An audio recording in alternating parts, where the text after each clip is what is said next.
This episode is proudly sponsored by Chill Bombs, the makers of handmade, all-natural CBD-infused bath bombs.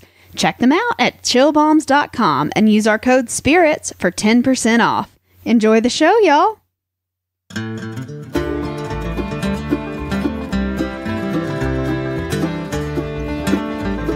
Hey, y'all, I'm Leah Lawrence. And I'm her husband, Mitch Lawrence. And you are listening to the Southern Spirits Podcast, where I regale my husband with Southern stories of the macabre, creepy, and strange. And I drink. So what are we drinking tonight, Mitchell? Our beer tonight is Paradise Now Raspberry Berliner Weiss, brewed and packaged by Trim Tab Brewing in Birmingham, Alabama. It's 5% alcohol by volume, and nothing on the can's worth noting, so let's read the online description, and it's a doozy. So, Leah, you can leave the room if you need to. I'll go do something if you've got to take some time out here. It's going to take a minute, but here we go. Our award-winning Paradise Now Raspberry Berliner Weiss is a tart, refreshing wheat ale that is brewed with raspberry and tart cherry puree. Bready wheat notes provide a soft background and delicate mouthfeel, while the fruit and acidic flavors contrast to create a very refreshing but undeniably unique summer style. Whether you are a seasoned fan of our sour beers or a novice craft beer drinker, Trim Tab Paradise Now is complex, yet light and accessible enough to be a rewarding beer for all. Winner of the Great American Beer Festival 2017 Bronze Medal for Fruited Wheat Beer category. End quote. And I like the idea of a fruited wheat beer. That just sounds like my kind of category. I want to go to the Great American Beer Festival, Leah. Where's it held? I don't know. Germany, probably. The Great American Beer Festival? Yeah, you get it. Funny joke. All right, moving on. I believe that this is a delicious raspberry tart. Sour, I guess. It's kind of sour, but I guess since they said tart, I'll say tart, right? You can actually taste the raspberry, and y'all know how I feel about a beer that provides on what it says it does. We just get far too many sours that are just sour, period. Like they have the dust from, sour straws on them or something. And this is not that at all. There's actual raspberry flavor in there. It's really good, I think. It's refreshing. Leah, you had one sip. What did you think? I'm not a huge fan of raspberries in the first place unless it's paired with like a really dark chocolate. So, probably not the best person to ask. It tasted good. I would drink one of those even though I don't like raspberries. So, you can tell it's raspberry, and being able to tell what fruit is actually in it is good. Yes. So yeah, I liked it, ? It's not something that I would pick out for myself, but it's definitely drinkable, and it's a nice summer beer. Well, I love it. I absolutely love it. I gave it a 10 out of 10. Excellent. It's such a good beer. I like most of the stuff we've tried from Trim Tab. Mm-hmm. They do a good job, and, I just like their stuff. Mm-hmm. That's pretty much it, really. Our shot in the dark is Chocolate Cream Moonshine. It was on the show before, just before Christmas. It was bottled by Doc Collier in Gatlinburg, Tennessee, 17% alcohol by volume. And that episode right before Christmas was number 37. It was entitled Gluten Free Cloud. And it got a 10 out of 10. This Chocolate Cream Moonshine did. I'm looking forward to shooting it again. Leah. It tastes like Hershey syrup. It's so good. It does. It's absolutely wonderful. I can't wait. And that's it for the alcohol. Short and sweet this week. Excellent. So what do we have next? We have listener mail. Oh, listener mail. Hold on. Let me get in on this here real quick. Good work.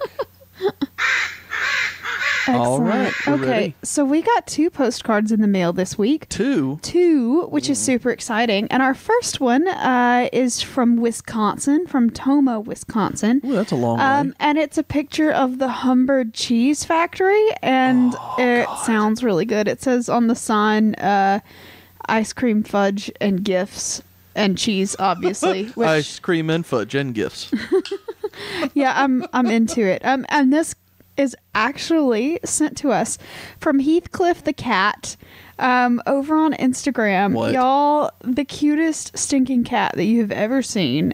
Sweetest little face. Yeah. This says, I hope this card finds you well. I love listening to the podcast.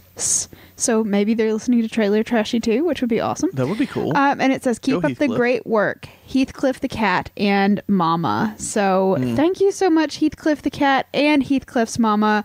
We super appreciate it.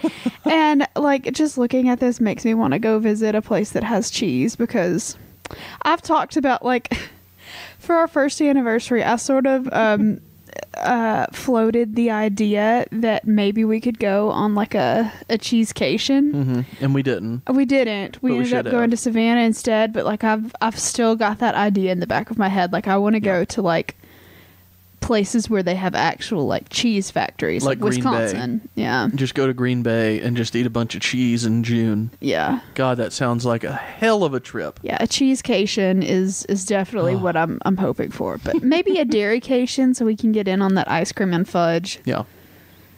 But I'm a huge cheese fan, so there you go. If we go there for a cheesecation, we are only eating cheese at that factory. Oh, yeah. We're not eating anything else. You know that. No, I don't. We can have cheesecake. That's it. I'm here for cheesecake, but I love cheese curds, like legit cheese curds. They're so good. Having them fried, oh, that's delicious. I love a poutine.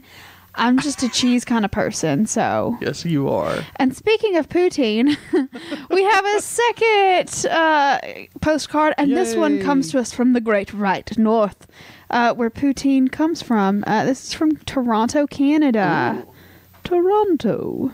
And this one says, sending some love from the Great White North to my favorite podcast in the South. You guys are my favorite to listen to every day at work, and your possum memes give me life. Thank you very much. I try super hard on this. Anyway, one of my favorite spooky... Go ahead. Spooky... You having trouble? I'm not sure. It's written over the line of... Anyway... Spooky spot, I don't know, whatever. One of my favorite spooky spots is it's the to. I got fucking confused because it says to and from, and it was over the line. I got confused. Anyway, one of my favorite spooky spots is the Dawn Jail or the Colburn Lodge. Give them a look up to see their stories. I'm definitely going to do that. Do it. And it says, thanks for being amazing and feeding on my spooky obsession. Try some Canadian Club whiskey, which I've never tried that. But I've had Canadian Club. It's good. It's really good. But, I mean, we can't have it on the show. Yeah, but we could have it on Patreon. We could. And we might have to. And this says Best Waverly Rose, which is a freaking beautiful name, by the way. Oh, I love that name. Thank you. We got our first postcard international. I'm pretty pumped about it. I hope that didn't cost too much. It's got just like a one stamp, so I assume it's just the one. I don't know how much Canadian stamps cost, so... I know that the U.S., at the beginning of the year, they went up to 50 cents.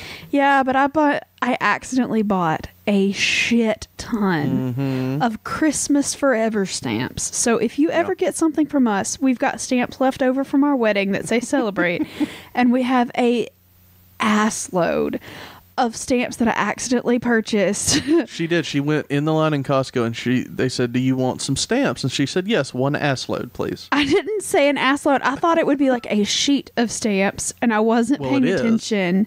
And it was a book of stamps. And anyway, I ended up buying $50 worth of fucking Christmas stamps without noticing, and it was problematic. But anyway, so if you get something from us and it has Christmas stamps on it, that's why. Yeah, it's a lot of stamps. Because she told me that about a month ago when we went to send out all of the Patreon stuff we hadn't sent out yet, I asked if we had stamps. She said, yeah, I bought a fucking book of stamps by accident at Costco. I said, really? She said, yeah, it was $50. I said, that would be 100 stamps. She said, yeah, and she showed me, and it's just one sheet of front and back. And I said, there's no way. And then I counted them, and I was like, okay, that's 100 stamps. It's not one sheet. It's a bunch of strips of them. Yeah, but I was like, okay, that's 100 stamps. Yep, sure is. It looks like, it's like that gag in Dodgeball, the movie, when you see what $100,000 in a briefcase looks like, and it's just like one stack of bills. Yeah. That's what it was. It was like, there's no way this is $50 worth of stamps. And I went, okay, but it is.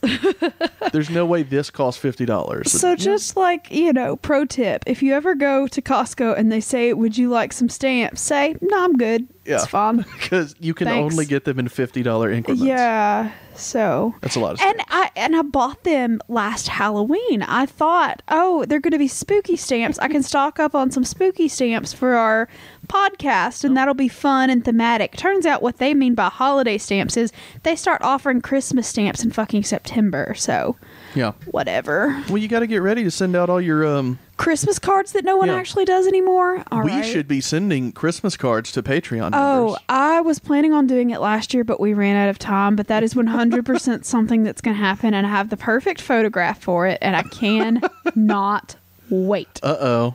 If that's not incentive to join the Patreon, I don't know what is. You don't understand. It was a photo that we took at the cabin we stayed at the last time we were Oh, in no, Smoky Mountains. We're not doing that. I know exactly what on. you're talking about. Come on. And yes, I want to show people that because it's fucking hilarious, but Can you imagine opening the mailbox up, getting that out, saying, oh, it's from Y'all. Southern Spirits.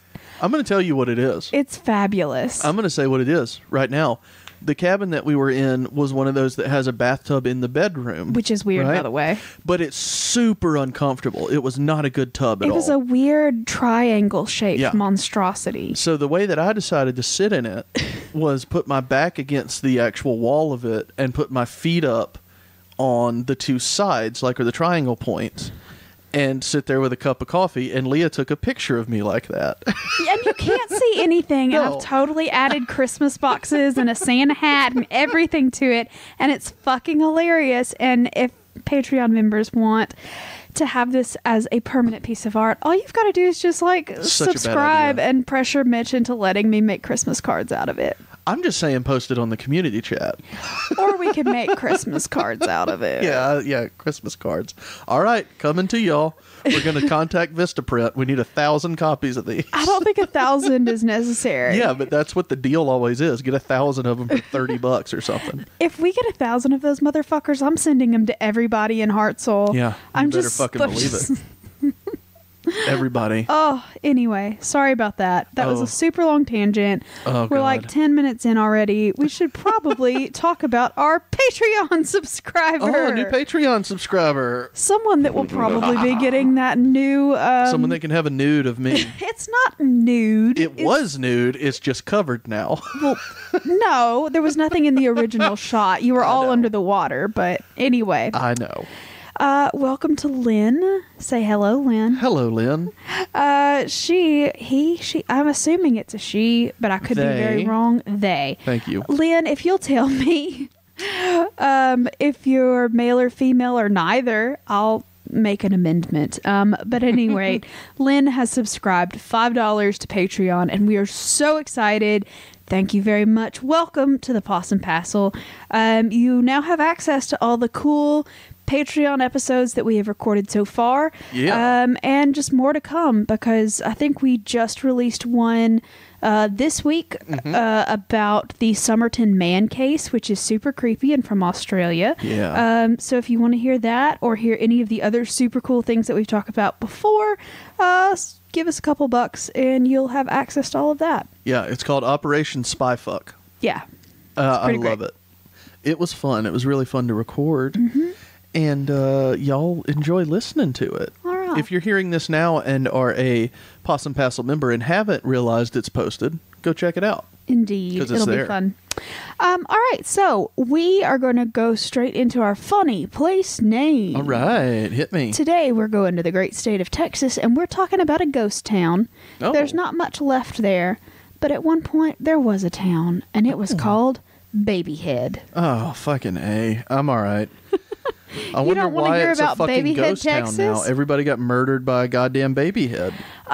So I'm going to read directly from the historical marker that is still there in the Babyhead Cemetery. And this is what it says.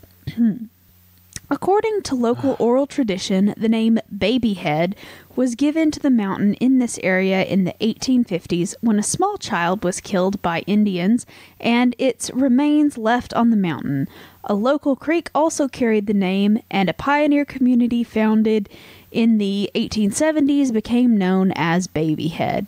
The oldest documented grave here is that of another child, Jody Mae McNeely, who died on New Year's Day of 1884. The cemetery is the last physical reminder of the Babyhead community, which once boasted numerous homes, farms, and businesses. Jesus. Okay. Babyhead, Texas. Just, yeah. I mean, why?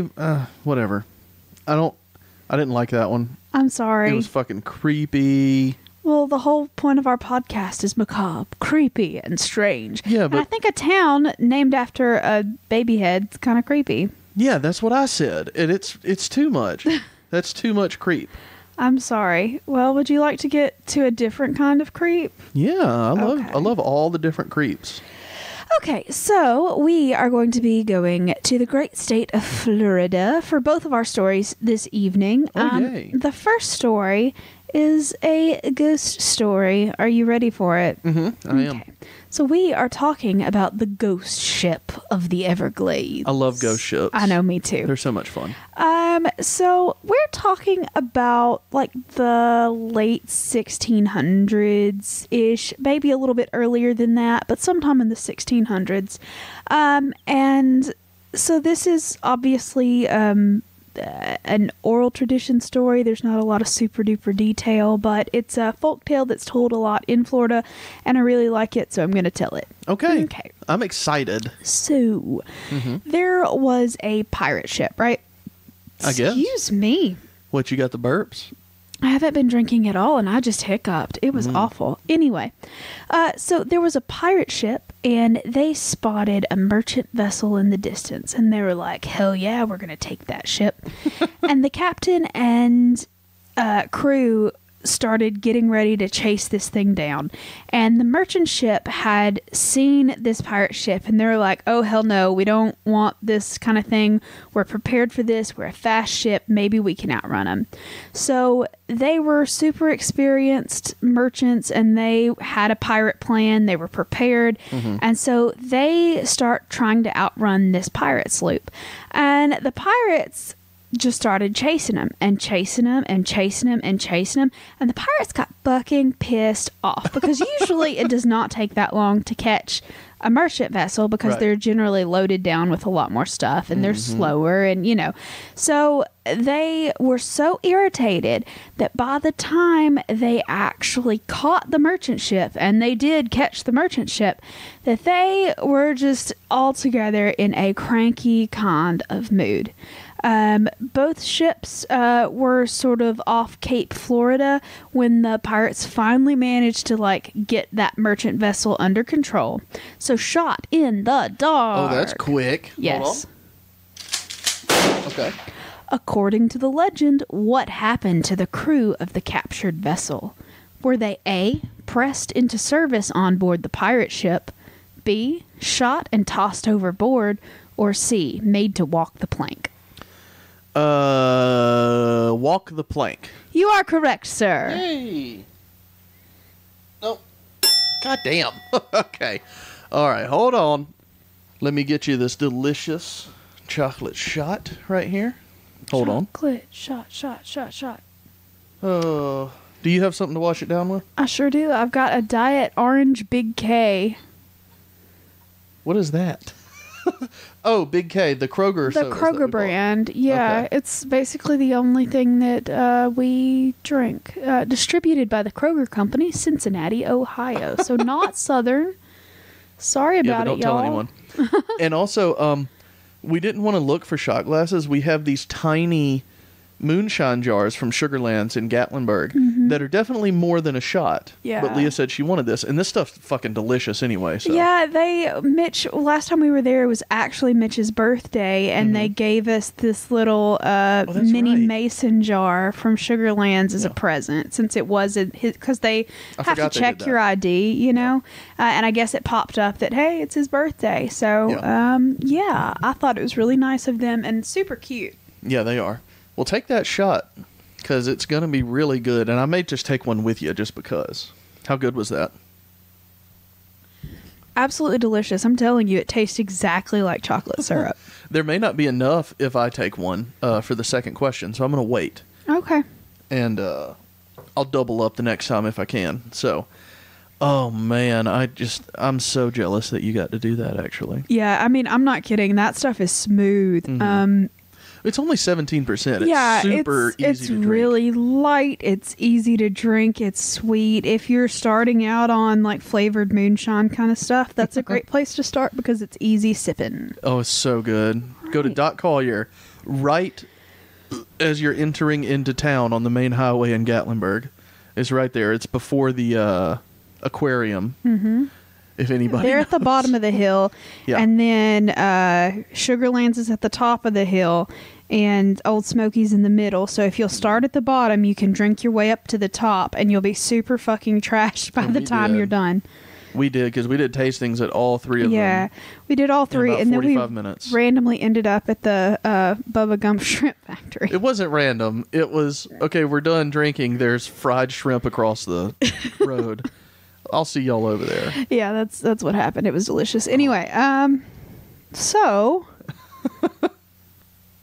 the pirates indeed did make the merchants walk the plank into the ocean. All right. And the captain's wife was actually on board, and she was made to watch all of the crew jump in first, and then they pushed her overboard. You know, just for an extra kind of screw you kind of moment, right? Seems particularly evil. Particularly evil. So after this happened, the pirates get all of their stuff. They grab all the booty and they get back in their ship, and they're sort of cruising around going like, hell yeah, we just did that. Yeah. But apparently the universe was pissed at them because, I mean, pirates, right? So all of a sudden, just a storm picks up out of nowhere. Oh, no. They, I mean, are rocked by these waves, and this giant tidal wave sort of gets up under the boat and sort of lifts them up, and they're carried away super duper inland on this giant tidal wave. So Excuse me. they're being carried by this tidal wave, and Like over land? like over land. Like Okay. it's a tidal wave. It's massive.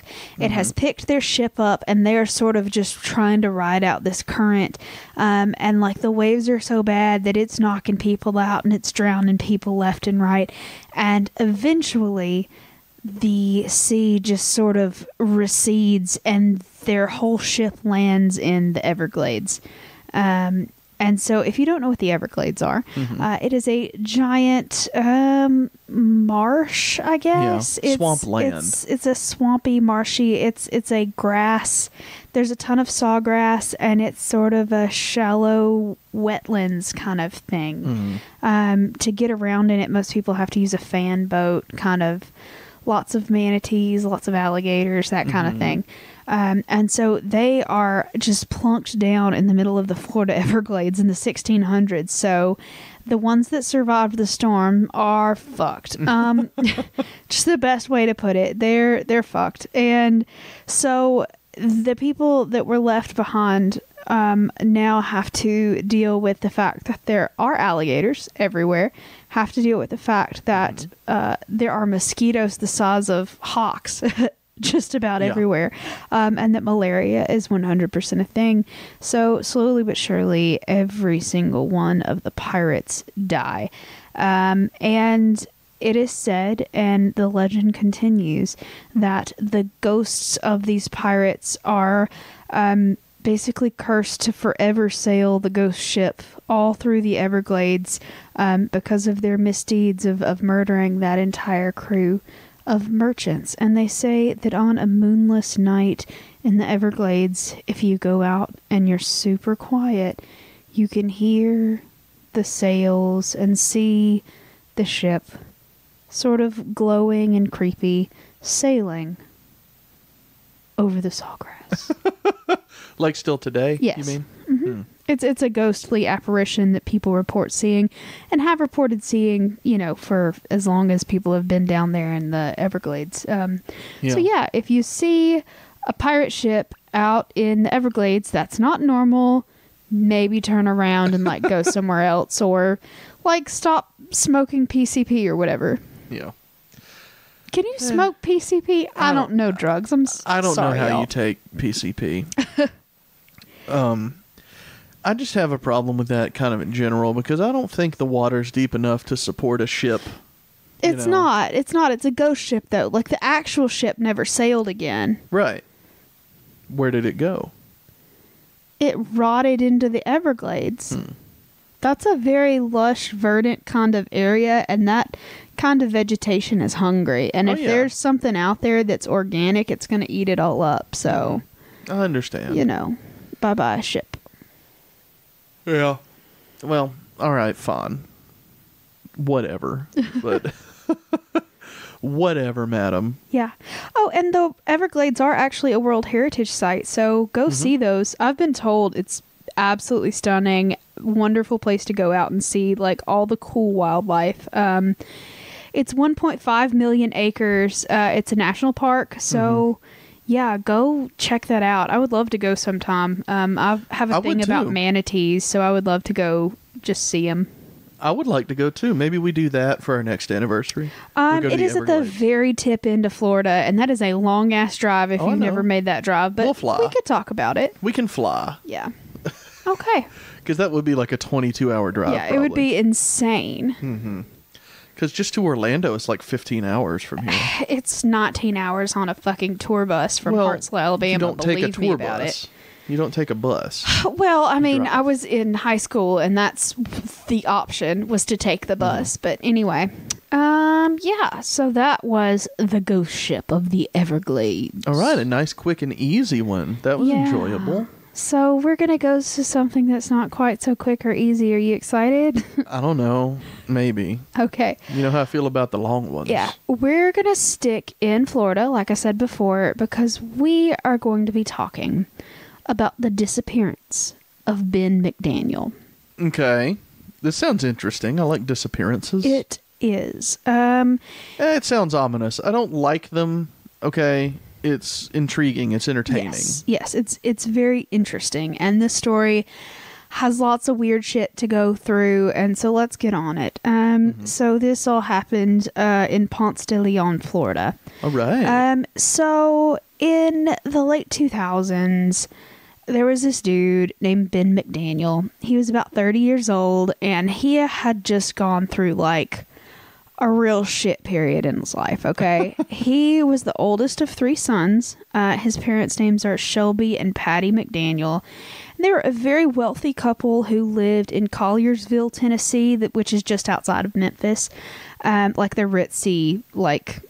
people that aren't actually living in Memphis. You know what I mean? Like, yeah, I've heard of Colliersville. Yeah. So he had a series of bad shit happen to him. His marriage ended pretty nastily in divorce. He had a construction business, but that business failed. He got involved in like a real estate kind of situation, but that turned out to be like a pyramid scheme, and it fucked him over. And that left him about $50,000 in debt with taxes to the IRS and the state of Tennessee. And on top of all of that, his younger brother Paul had died 2 years earlier from what the family claims was a stroke. And he was only 22 years old. And Jesus. He and Ben were very close and did a lot of stuff together. So like I said, this whole situation was a big ball of just bad for this guy. A big ball of bad. And just as a strange aside, because you'll read it on Reddit and lots of other places, there's a documentary that is about this particular story. I have not been able to find it online anywhere. Even to buy, I couldn't find it, but it's called Ben's Vortex. I've seen clips of it on YouTube, but I have not been able to find it to actually watch it. But when was it made? Several years ago. Man, I thought it was last week. No, I think it was like a 2011 kind of thing, but I could be very wrong about that. I don't remember. No, it couldn't have been 2011 because all this shit happened in 2010. Anyway, it was relatively recent. But anyway, they got a hold of Paul's death certificate, and apparently it says that he died of an overdose and not a stroke. So maybe a little bit of duplicity on the family's part, which, I mean, I can understand. But yeah, just bear that in mind, that maybe the family's not always 100% telling the truth about everything. But anyway, so Ben obviously had been going through some terrible, terrible times, and he was just like financially screwed and just altogether depressed and having a bad time. And so his parents, who are very wealthy, said, okay, we get it, man. Just, you need a reset. You need a little bit of a vacation. We want you to take a year, go on a sabbatical from life, basically. And they offered to support him financially and his dog, whose name was Spooner, and a chocolate Labrador, and very cute. And they said, okay, we've got a condo in Florida at Santa Rosa Beach. Go live there. We'll support you completely. We'll give you some spending money. Go find yourself. Why could I never get that? I know, right? It must be nice to be depressed and rich. Fuck. But at any rate, yeah, so they offer him this, you know, all expenses paid sabbatical from life. And he is like, yeah, sure. Okay, cool. So in April 2010, he moves into the family's condo. And he actually had gotten a girlfriend already after the divorce, and she and the parents say that him moving down there seemed to be really improving his mental state. He seemed to be like thinking about moving on and finding new employment and all of that stuff. So he had sort of really taken to this whole sabbatical thing, which understandably so. Yeah, I would too. I would take to that as well. But anyway, so he relocated to, it's the Gulf Coast side of Florida, Santa Rosa beaches. Yeah. And so he ended up getting back into his hobby from childhood. So he was an avid scuba diving fan, but being in Tennessee, he didn't have a lot of opportunity to do that. Mm-hmm. At the age of 15, he took up scuba diving by practicing with his tanks in the family pool. Nice. And he did, you know, pool dives and stuff like that. And he was certified as a scuba diver, but not someone that scuba dived a super duper lot as an adult, you know. Scuba dove? Scuba dove? I don't know. So even though he was living right there, like, at the ocean, like it was beachfront, he didn't like diving in salt water. The salt water can screw up your skin. It's bad on some people's sinuses and that kind of thing. So he's more of a freshwater diver. So he began visiting and diving at a local like diving spot called Vortex Springs, and it is located in Ponce de Leon, Florida. So Vortex Springs is on their website, they claim to be the largest diving facility in the state. But it's not just a diving facility. It's a very large natural spring-fed pond, and it's crystal clear water. Go look at the pictures. It's really pretty. They've got like water slides and places for picnics and campgrounds, and like, you know, it's like a local water attraction kind of thing. But it is a natural spring-fed freshwater pool, basically. Fun. But what they call the vortex part of it is basically the whole top part of the pool is almost like a bowl kind of situation, and then there's sort of a tunnel like thing down, like a shaft down. Hey. And that's where most of the scuba divers end up, because, you know, you can dive for a pretty hefty depth. So this whole thing is fed by the Floridian aquifer.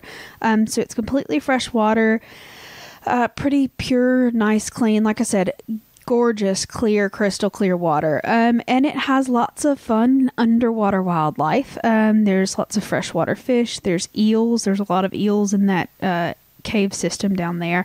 Oh, that's fucking scary. Yeah. So, I mean, I don't think they're like electric eels or anything. They're just like eels. If there's one thing that terrifies me, it's deep water. Yeah. I don't know why, but I've always had that.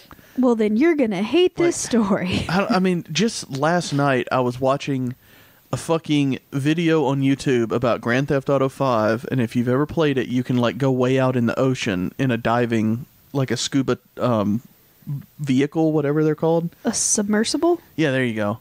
And it just, in a fucking video game under the water, I was fucking terrified of just watching that video. I was like, I gotta turn this shit off. I don't know why, but deep water really scares me. Well, wait until we get into what we're about to talk about. Here we go. Okay, so they also come, like the divers come from all over the world to, you know, dive in this freshwater spring.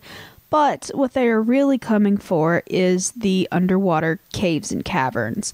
Because there is a cave system that starts at 58 feet below the surface. That's 18 meters for everybody outside of the United States. Thank you. And all of the divers that come to this place are required to present proof of open water certification, and they have to sign a release of liability before they're even allowed into the water, right? You have to be scuba certified. Now, there's a separate place where if you're just a swimmer and you're snorkeling and having fun, you can do that there. But if you are going to dive, you have to provide verification that you are a certified scuba person, right? But on top of that, to get into the caves itself, you have to be a cave certified diver. Now, cave diving is one of, if not the most dangerous sport there is. Yeah, you have to be certified for spelunking, it sounds like. No, spelunking is something entirely. That's like caving up out of the water.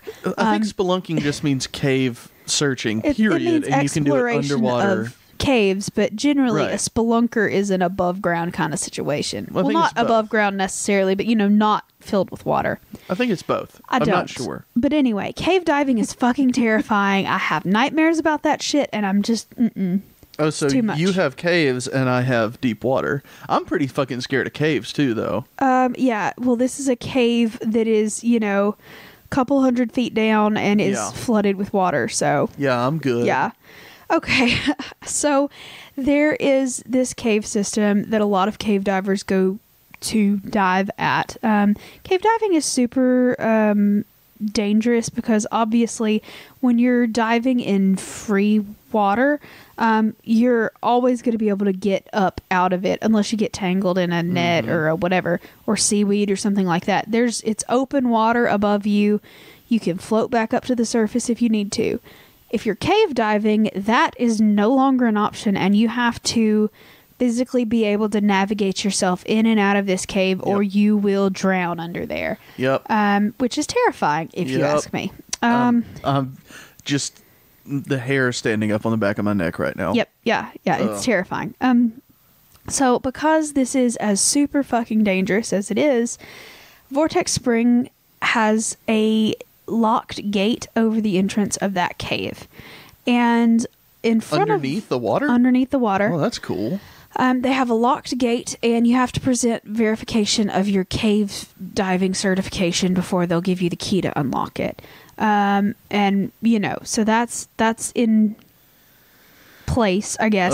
But people are also really bad about just apparently the gate isn't great, and like it can be easily gotten through without the key. So it's more of a grate, yeah, is what you're saying. basically. Because I've seen, there's a couple of videos online of this whole situation, and it shows like this one dude that dives there a lot, basically going in and out without the key. You know what I mean? Like, Good God. it takes a little bit of maneuvering, but it only takes about a minute or so to, like, you take the tank off, you stick your tank through, and then you go through. Like, it's not a huge opening, but you can do it. So that is problematic. And so since that is an issue, they also have a warning sign, and this warning sign is very famous because it has a picture of a Grim Reaper on it with like dead bodies and souls underneath it, and the headline on it says, "Prevent your death. Go no farther."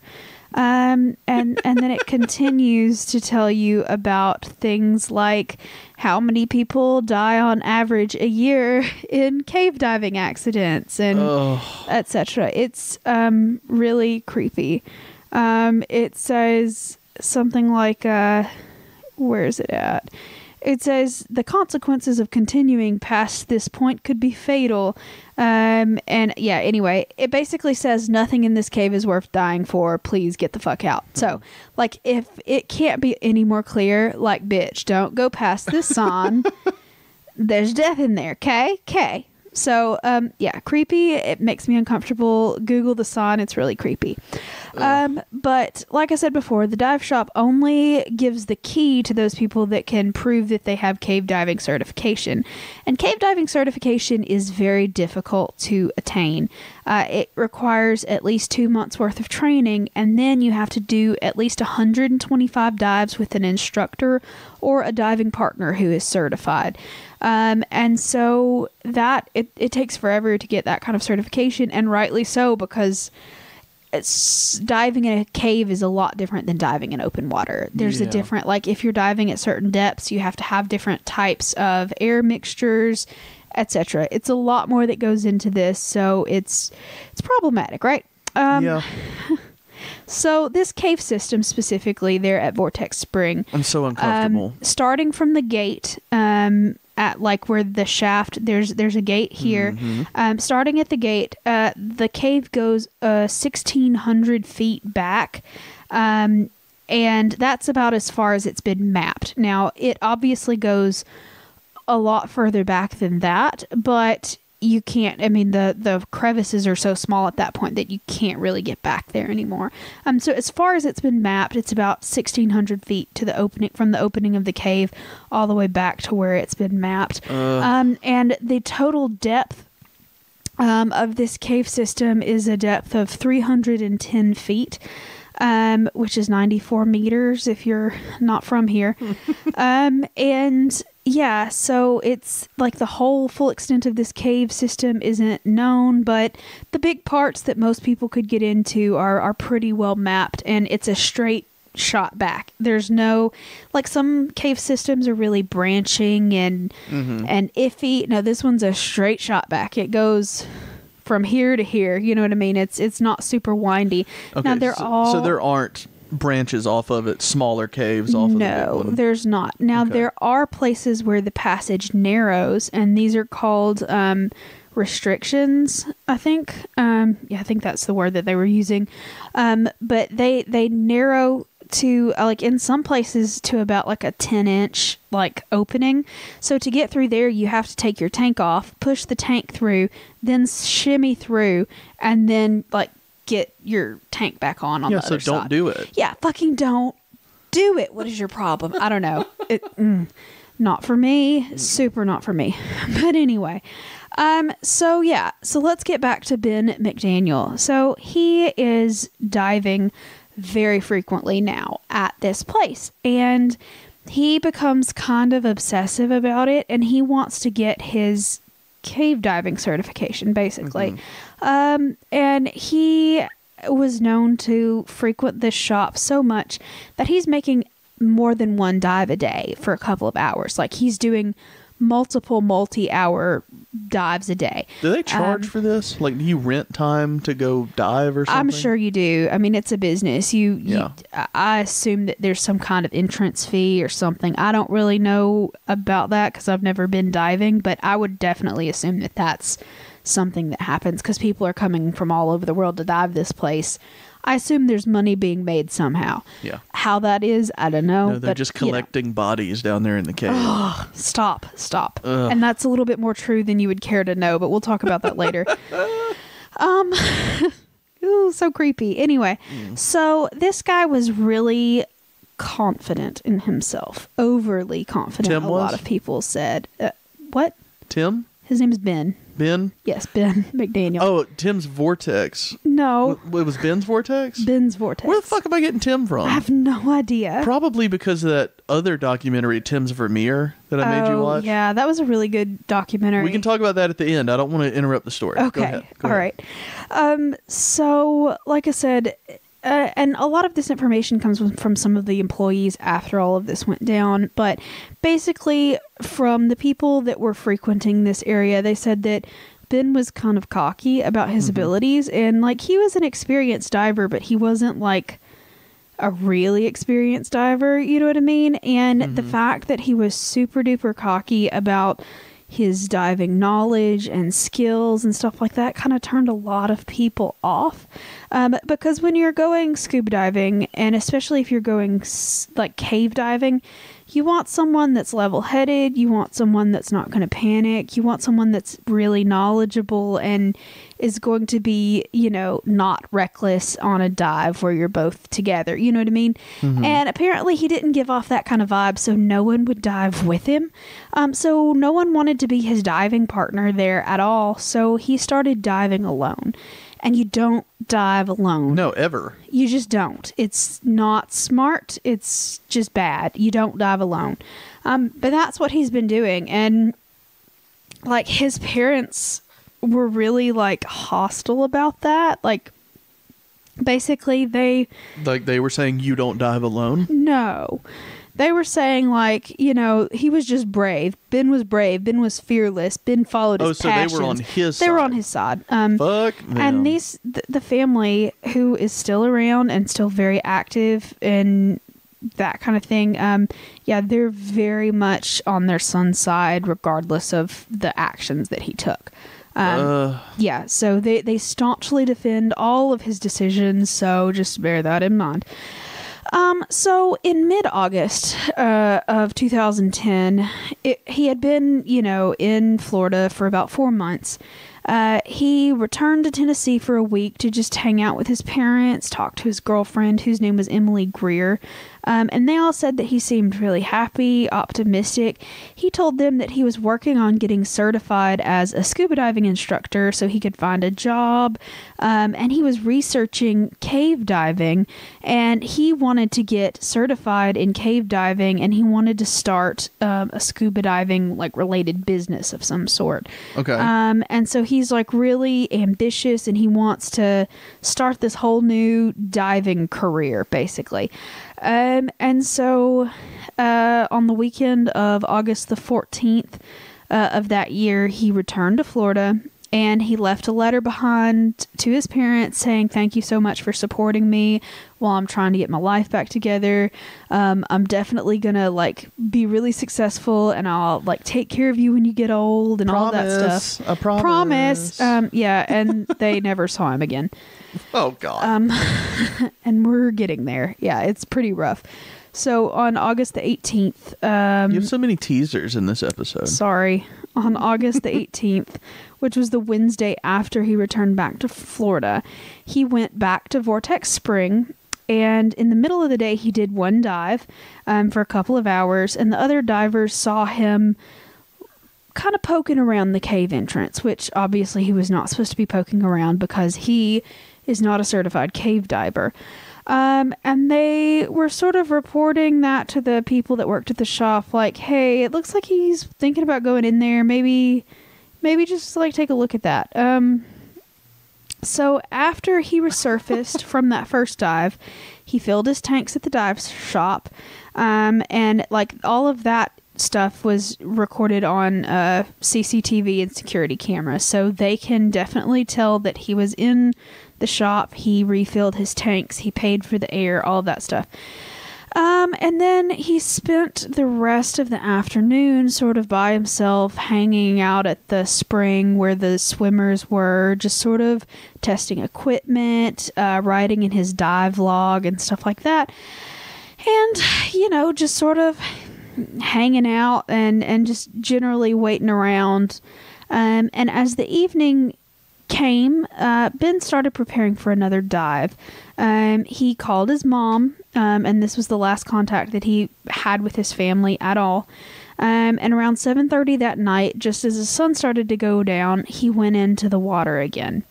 Now there was a man that worked there. His last name was Cronin, and then another guy who also worked there named Eduardo Terran. And they knew Ben pretty well. They were on the way back up from a dive that they had been on.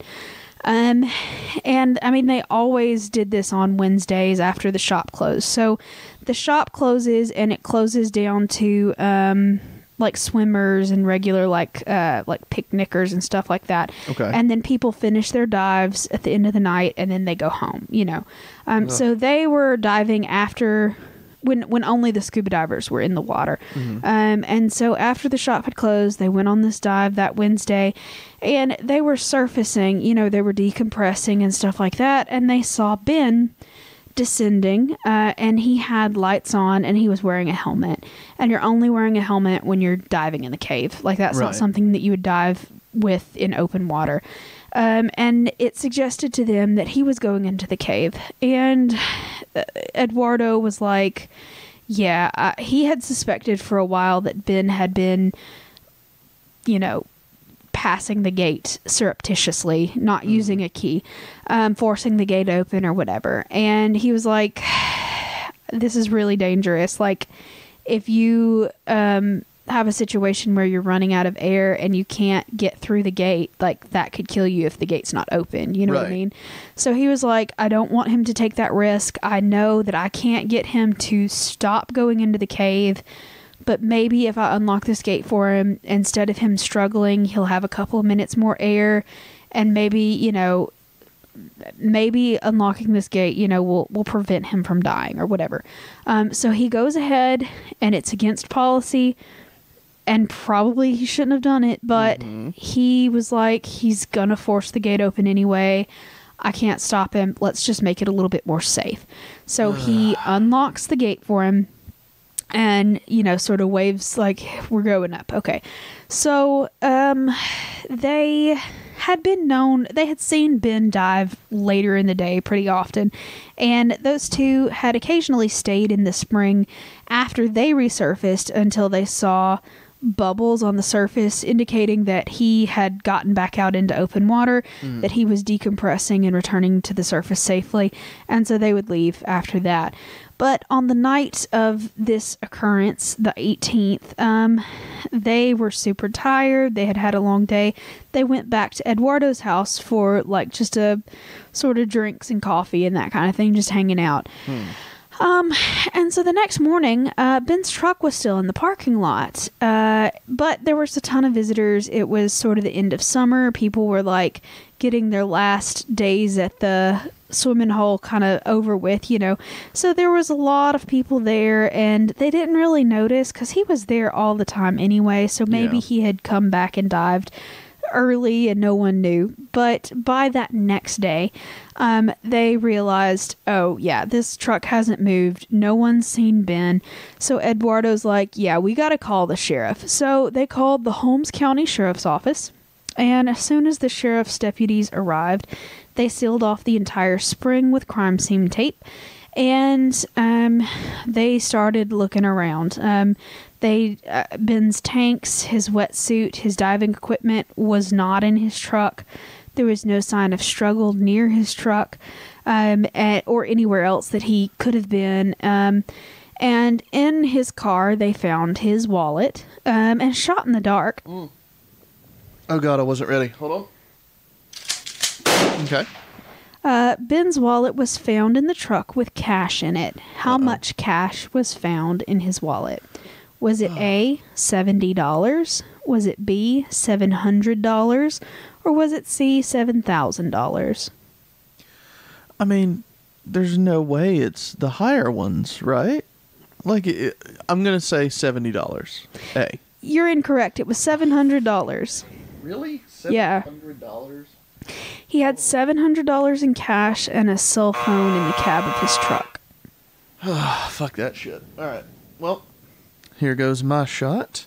You can continue while I drink this, because I'm just going to savor it anyway. All right. Well, they found his wallet with $700 in cash, a cell phone, and they also found dive logs that showed that he had been exploring that cave, and he had actually started making a map of, like, his exploration.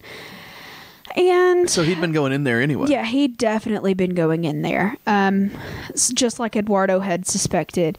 And so the police were like, okay, they notified the family. The family told him to go look at the beach house. So they went to the beach house and they found Spooner, his dog, who was hungry because he hadn't been fed for 2 days. And so they're like, okay, this guy loved this dog. Something's wrong. You know. Yeah, he's in the cave. Well, maybe. So that's the question here. So the police and the dive shop employees do in fact assume that he never resurfaced from the cave, and they assume that he drowned. So apparently they also brought in cadaver dogs. And the cadaver dogs alerted on the water surface, but that whole thing is a little sketch. Cadaver dogs are remarkably untrustworthy. They are. They're remarkably untrustworthy. I've watched a couple different things about this and read on it. They can sometimes hit, absolutely, but sometimes they can just fuck up because they're dogs, and you don't know what they're actually alerting to. I mean, I have more of an issue with the fact that if he is a cadaver, he's 300 feet under a shit ton of water. Like, that too. And it's only been 2 days. Like, that's, to me, that's suspicious, but, you know, there's that is a detail that people say is not as trustworthy as you think it would be. No, and they shouldn't be using cadaver dogs, period, like when they're looking for somebody underwater. Yeah. You know? Well, they'll use it later that's more normal, but anyway, we'll talk about that in a second. Fucking spoilers and teasers. Yes. Good God. Sorry. Anyway, so word kind of got out that there was a missing diver at Vortex Springs, and so all of the local cave divers came out and they assumed, you know, this is going to be a recovery operation. We're looking for the body. It's the weekend. Everybody came out. The McDaniels came down from Tennessee along with his girlfriend to just sort of watch from the shore. News media just hawked onto this, you know, all of the news media from the Panhandle of Florida, all of the people in the news media from Memphis came down because he was, you know, the son of rich people. And so, like, there was sort of a media sensation around this just from day one. So the divers start looking in the cave. They scour the cave. They've looked in every crack, every crevice, every fissure where he might have possibly been able to get into.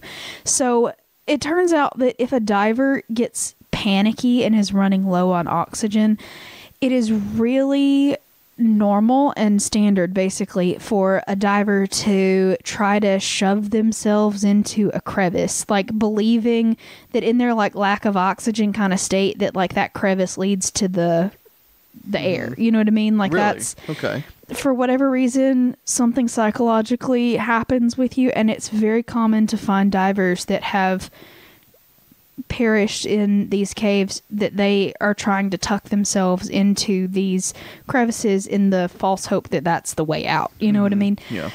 So that's what they're looking for. They're looking for scratch marks in this is a limestone cave, so all of the walls are very, you know, soft and scratchable. Right. It has algae growing everywhere, so if someone's touched the walls or whatever, you can see the scrapings of the algae because, you know, nobody but divers goes down there, divers and fish. And then also there's silt on the bottom of this entire cave, and if you disturb the silt with your fins or flippers or whatever, you can tell where people have been. Okay. So they look up and down this entire cave system, and once again, there's one way in, there's one way out. There is no branching system. There's not a whole bunch of crazy shit. Like, you go in one way, you come out the same way. There's the one hole. And so they can't find him. And it is just boggling to everybody involved. They can't find him. There's no sign of Ben. Well, what if he kept going? You know, that you said it was 1,600 feet, but that's as far as you could... Okay. Okay. All right. So the fucking teasers. They did find some equipment that he left behind, though. Oh, no. So when you dive, you generally leave behind decompression tanks. So once you get back to where the opening is, this cave is so deep that if you surface all of a sudden, you'll get the bends. So nitrogen narcosis, the nitrogen that compresses and your blood system starts to bubble and it will kill you, like super duper kill you. So you have to decompress with a certain kind of air mixture that allows you to surface very slowly. That keeps you from getting nitrogen narcosis, and it keeps you from dying. So they have these gas tanks that are basically left untethered wherever in the bottom of the cave, ready for when they come back for their ascension, because you don't want to be carrying all of that equipment while you're trying to maneuver through these tiny cracks in the rock. Yeah, you know? So you leave it right there. So you leave it there. Get it on your way out. Yeah. And they found 2 of these tanks that belonged to him, and it was found near the entrance of the cave.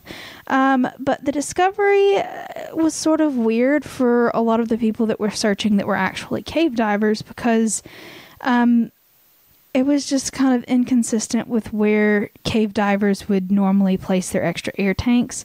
They would generally put it at different points along their route so they can follow them out, and not at the entrance of the cave specifically. Well, he wasn't certified, right? Exactly, which is where I'm like, a lot of people are like, that's really weird. And I'm just sitting here going, he didn't know what he was doing. Right. He'd left So that makes a lot more sense to me. Because when he got out of the cave, he was ascending. When he's in the cave, he's just going laterally pretty much. Yeah. So like I said, he wasn't doing it the normal way, but he also wasn't trained in the normal way. So that makes sense to me, but who knows? Anyway. And when they tested the tanks contained regular air. It was not the specialized gas mixture that you would supposed to be using when you're doing cave diving. And if he had been researching cave diving, like his parents said he had been, that's like standard number 1. Dude, get the right mixture of what you should be breathing down there. Right. And yeah, so these tanks had just regular air in them. So we're already off to a rough start. And so by Sunday, August the 22nd, there had still been absolutely no signs of been found. These people have been scouring every inch of this cave, and they cannot find anything. So they're like, okay, we got to bring in the big guns. So they sent a message to a very famous cave diver named Ed Sorensen. He is a recovery specialist. He has hundreds of dives to his credit. He is just the leading cave diving expert, dude. He has a diving school. He is the cave diving dude. He's probably written a book on it.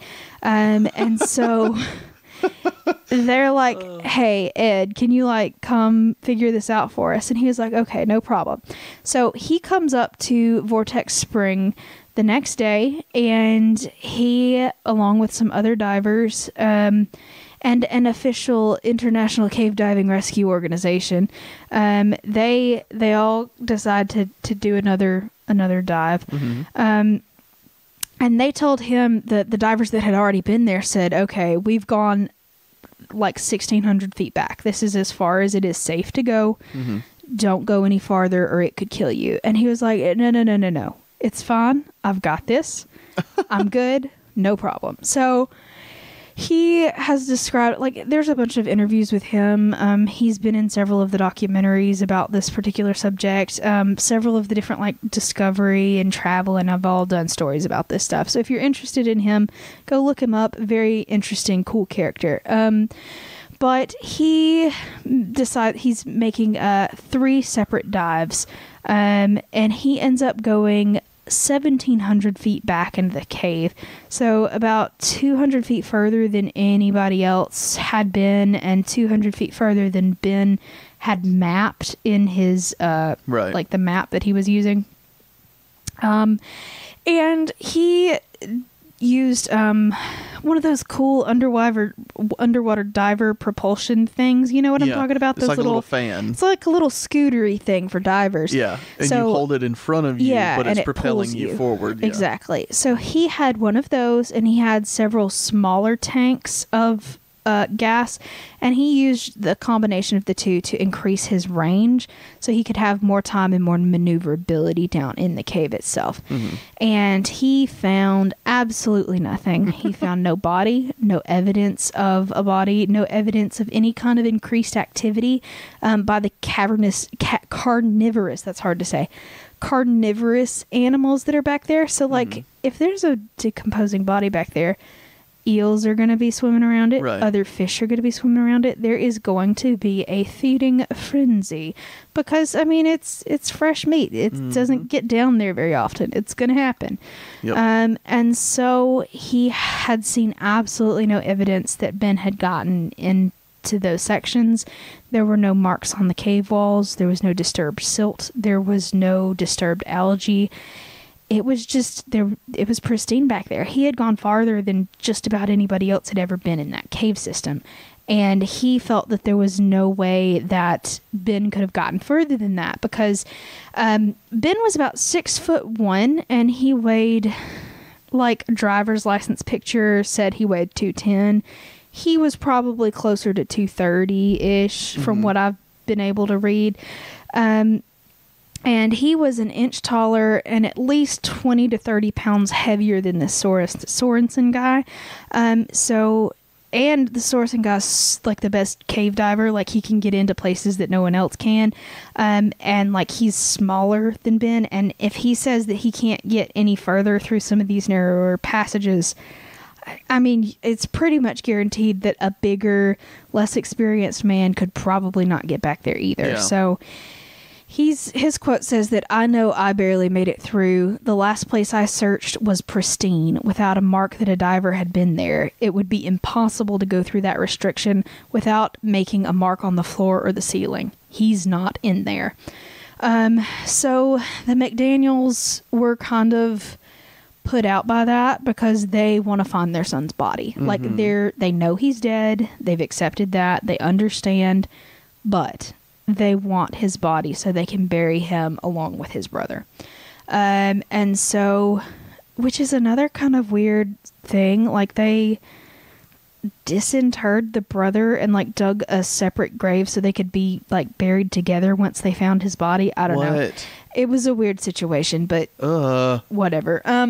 You can grieve in any way you want to, y'all.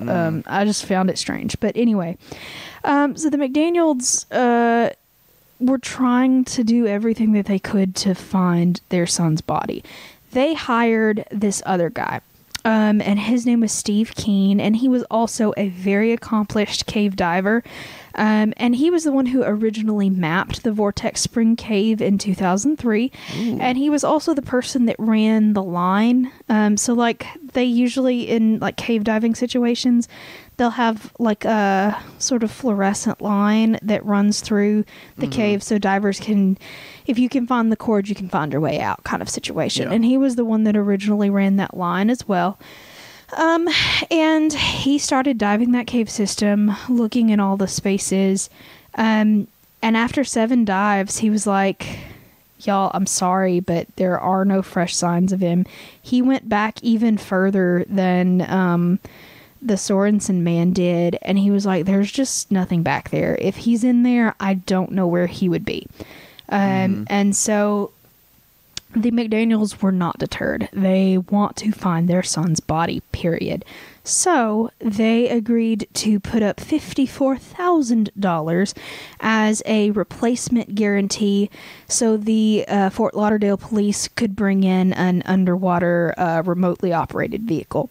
So basically the $54,000 was, you get to keep it as long as we get our like submersible thingy back. But if we don't, we've got to replace it, and that thing's expensive. So, it's $54,000. It's $54,000. So, So they spent 36 days with that sucker looking in with 16 divers. That thing had a lot of technical issues because they had never used it in cave diving. And those spaces are really small, and it has a cord to it. It's connected to like 1,000-foot cable or a 2,000-foot cable, and it's not meant to maneuver in little spaces like that. And it just basically, it did not do any better than, a regular cave diver could. Yeah. And so that was a bust.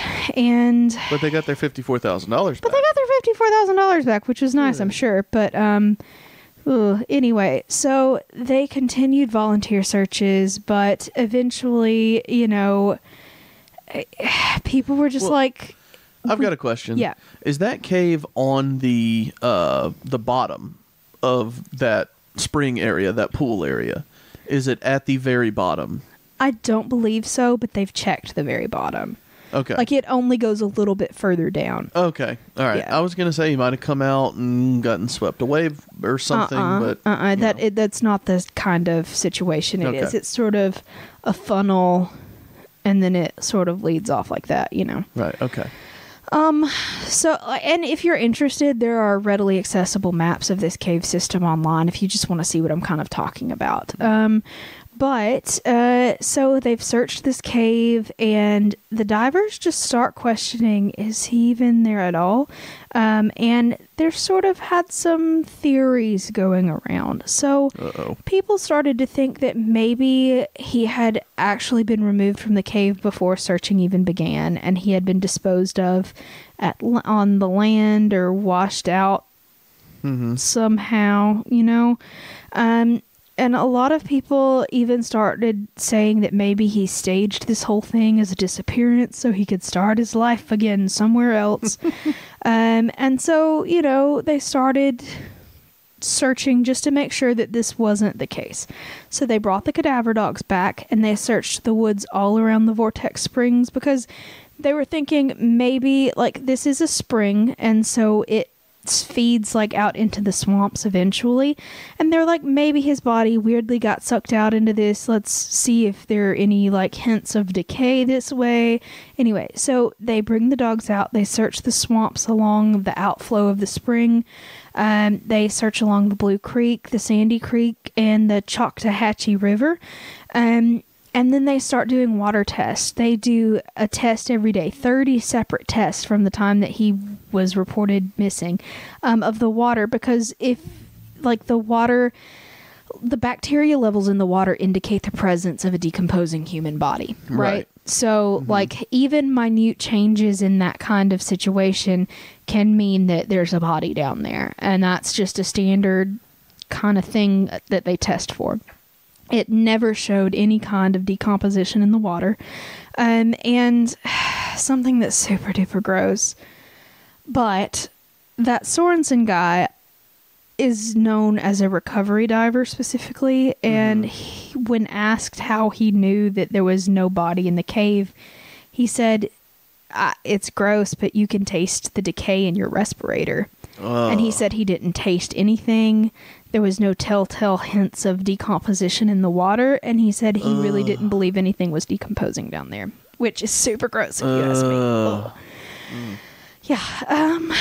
So yeah, and then also they asked the employees, and that Eduardo guy who had unlocked the gate, they wanted him to take a lie detector test, and he was like, yeah, sure, let's do it.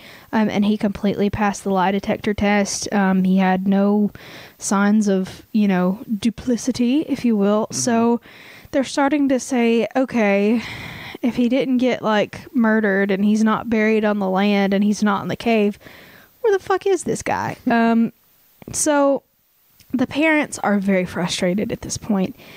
They've been searching for months. They cannot find anything, no extra clues, no traces. And so they decided to offer a $10,000 reward to find their son. Which they also said the money, it was $10,000 for anyone that was brave enough to go into those places that hadn't been searched to find it. And that pissed the fuck off. Everybody that had been searching for this guy for free were very upset with that, because they have been risking their lives searching the cave for their son, and you're not brave enough to find my kid. What the actual fuck? That was super not okay. You know what else pisses me off about it? What? They should be offering a $54,000 reward. Exactly. They have it. The submersible. They have the money. Well, but that's the thing, though. The fear among the diving community was that basically it would encourage more untrained divers to go in the cave to look for the guy to get the reward money. And they were like, look, maybe you don't offer a reward because that's really dangerous in situations like this. Like, don't do it. And the McDaniels were like, nope, we're just going to increase the award twice. So they increased it to $20,000, and then by March of 2012, the reward was increased to $30,000. And it was at this point that there was a man named Larry Higginbotham from Biloxi, Mississippi. He died doing exactly that. His body was found the day after he had failed to return home from a dive, and he got stuck in one of the restrictions around the fourth restriction. And he died, and divers had to recover his body as well. Now, according to some people, he wasn't specifically trying to look for Ben, but I mean, he was looking for Ben. I mean, everybody, his wife said no, he wasn't looking for that guy. He was just on a trip to, he was in sort of financial difficulties. He needed that money. He had gone there specifically to dive that place. I mean, it's pretty well accepted that he was looking for that guy's body. Why would anyone say that he wasn't? I know. Just to make the family feel better, but I don't know. And anyway, so the family is like, okay, we don't want anybody else to die. This is not cool. So they rescinded the offer for a reward. And so they rescinded the offer for the award, and all of that stuff was just over. They really stopped, I guess, searching. They had set up a phone tip line. There was no calls. There were no anything. And so it was just sort of like it had come to a stop. So here is where we need to talk about what could have happened, question mark? Oh, God, there's so much more. There's so much more. Oh. So, with the lack of evidence of, him being in the cave, a lot of people's mind turns to foul play. So, when foul play comes into the picture, you're wanting to know who's being the foul player, Who's the foulest? Who's fouling, And it turns out that there was a dude that owned the Vortex Spring, and he was in a little bit of legal trouble, and maybe it could have been connected. His name was Lowell Kelly, and he is no longer with us. He has died since this all happened. In the cave? No, not in the cave. I'll tell you how he died in just a second. So it turns out that at the time of this happening, he was the owner of Vortex Springs, and he was facing criminal charges because apparently he had a temp employee, like a part-timer kind of guy, and he claimed that he had stolen a couple $1,000s from him, several $1,000s from the business, and instead of reporting it to the police like a normal fucking human being, he decided that he was going to take this into his own hands. So he invited the worker out to do something, some kind of pretense, and instead took him to an isolated wooded area and attempted to beat him to death with a baseball bat. Jesus. To make him pay the money that he owed him. Mm-hmm. So allegedly, no, this definitely happened. Well, he pled guilty to it. The money he allegedly owed him is what I was saying. Well, I mean, anyway. So the man escaped. He did not do a great job at beating this man to death. So he escaped, and he told the police, and they arrested him. And the prosecutors charged him with assault and kidnapping. And so in 2011, Kelly pled no contest to the charges, and he was fined, instead of put in prison, fined and sentenced to 7 years of probation. But he did not live long enough to make it through probation. So he was apparently hosting a chili cook-off in Vortex Spring, in a party kind of situation. And he apparently fell down a flight of stairs and hit his head at the party. And Jesus. one of the people that was there at the party took him home instead of to the fucking hospital. They took him home and they put him in the shower and they sort of like hosed him off and then like put a blanket over him and just left him to like sleep in the bathtub. That's so fucked up. What is happening? Yeah. Yeah, I know, right? And so the next morning, someone came to check on him because they knew he had like gotten hurt or whatever. And they went to check on him and they found that he was basically comatose in the bathtub. And they're like, oh shit, maybe we should take him to the fucking emergency room. So they called the ambulance and the ambulance took him to the hospital in Pensacola. And basically, he remained comatose in the hospital. His condition did not improve, and he was eventually transferred into hospice care. And he died the next month from complications with his head injury. And yeah, so the Holmes County Sheriff's Office at this point were also, you know, the lead agency that was investigating the disappearance of Ben. And they kind of implied in the media that they hadn't gotten the full story of what had occurred at that party and how he had gotten injured. And there were a lot of questions raised about what actually happened, why he wasn't taken to the hospital immediately, that kind of thing. And the sheriff's office also completely refused to release the autopsy report from Lowell's autopsy, which is not normal in Florida because Florida has what they call sunshine laws, and basically any kind of autopsy, any kind of police records after a certain time period, they're completely public and open. Like, you can't obstruct them unless they're being used in another ongoing investigation, which is what they claimed is why they didn't release his autopsy report. So that's kind of sketchy as well. So a lot of people speculate that maybe he had something to do with the disappearance of McDaniel. I think it's probably unlikely. I think that they bring him into it just because that's another creepy fucking story on its own. He's sketchy. Because he's a sketch dude. But to me, that doesn't feel right. Like I said, I don't know the guy. I don't know anybody involved in this, but it nobody knows him now. No, but I don't know. It seems not the right angle, but it's something that you will see time and time again that, oh, it might have been this guy that, like, offed him or whatever.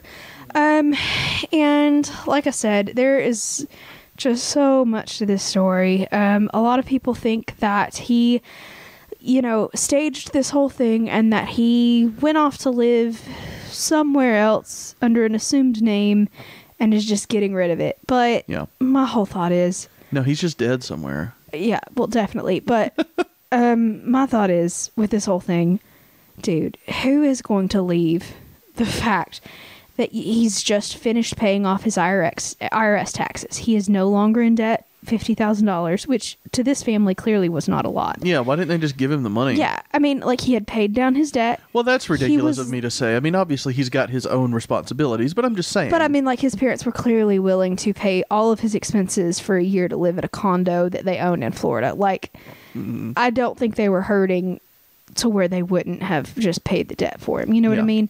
And like, he had a sweet situation going on, and I understand that it doesn't matter how good your life is, how rich you are. Depression is a real thing. Mental illness is 100% an issue and was definitely at play in this situation.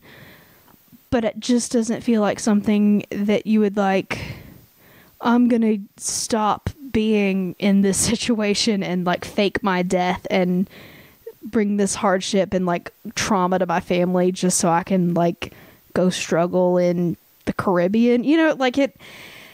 I mean, and granted, like, mental health issues, like, they never are the most logical kind of things. I understand. I suffer from it myself. But, that doesn't make sense to me. No. And a lot of people, and kind of where I sort of feel like it could be going, is that a lot of people think that he had gone in the cave and he had gotten in trouble and he had died closer out towards the front of the cave, and his body was either found floating on the top or like he had been discovered by workers before everybody else had gotten in. And that since he was uncertified to be diving down there, that it would be basically a liability for the company, because the whole reason they have the gate and the lock down there in the first place was that in the 90s, like 13 people died down there. Jesus. And the state of Florida was like, yeah, we're going to outlaw all cave diving in Florida if you don't start regulating this shit, because it's bad and it's getting people hurt because people are down there that should not be. And so they're like, okay, no problem. We're going to put safety regulations in place. It's not going to be an issue. We're going to take care of this. So a lot of people speculate that the people involved, the owners and whatever, thought that it was very possible that since he was down there and he was unlicensed, that it was possible that the state of Florida would completely shut down the operation completely.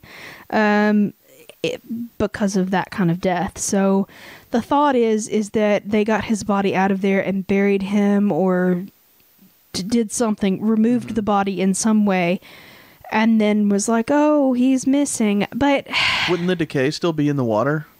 Not if they got him that next day. Like, I mean, underwater in that fresh water, and it's kind of cold down there. Like, I feel like that would sort of act like a refrigerant almost. And if they got him out quick enough, I feel like that it's possible that the decay wouldn't have set in yet. And even if it had set in, like, it would have been flushed out before any of the divers had gotten in there, because this is a spring. It's continual flowing fresh water through it. So I don't know. But then there's also the fact that if they were getting rid of the body and they didn't want people to know that he had died down there, like, why didn't you move his truck? Like, put his truck literally anywhere else. Like, people are going to notice the fucking truck. Like, I mean, your own employees notice the fucking truck. I don't know. So, I don't know. He just drowned and got eaten. Yeah, this whole situation is weird and uncomfortable. And so in like 2011, there was another investigation. The McDaniels hired a private investigator from Florida, and her name is Lynn Marie Cardy, and she is the one who found out that a lot of the other people associated with Vortex Springs had criminal records. It was not just that owner guy. It was several of the employees also had pretty extensive criminal records. And her quote is, "There is just as much reason to look above the water for Ben's body as there was to look below it in the cave." So a lot of people think that he could have gotten involved some other way. Yeah. Anyway, so nothing came out of the 2011 investigation. Obviously, no other signs of him have been found. I mentioned a documentary, Ben's Vortex, and I'm not going to get into that because that's a whole nother thing, and you can just go find the documentary and watch it. But well, apparently not. I have not been able to find it, but I also didn't look super hard. Okay, it was one time on Amazon Prime, but it's not there anymore, so I don't know. But yeah, basically, it's a fucking mystery. Nobody knows what happened to this guy. What do you think, Mitchell? I think he drowned and got eaten. But there were no bones. The fish is not going to eat a bone. Well, they would moved all them. of the flesh and stuff like that. They were way deep in there. That's all. Of course they were.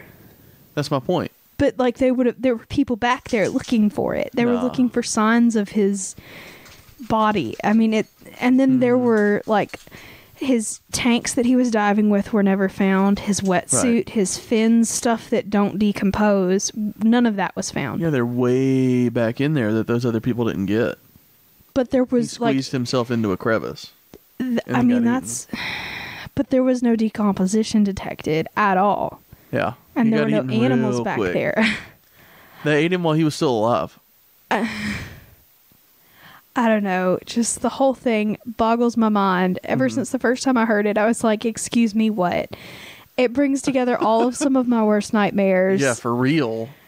I don't know. I'm terrified. Yeah. So yeah, seek out that Tim's Vortex thing if you want to get freaked the fuck out. Ben's Vortex. Ben's Vortex. God damn it, I did it again. Yeah, it's Ben's Vortex. Ben's Vortex. Tim's Vermeer, right. Ben's Vortex. That's where I'm getting. And I also recommend Tim's Vermeer. That's a fabulous documentary. That's where I'm getting.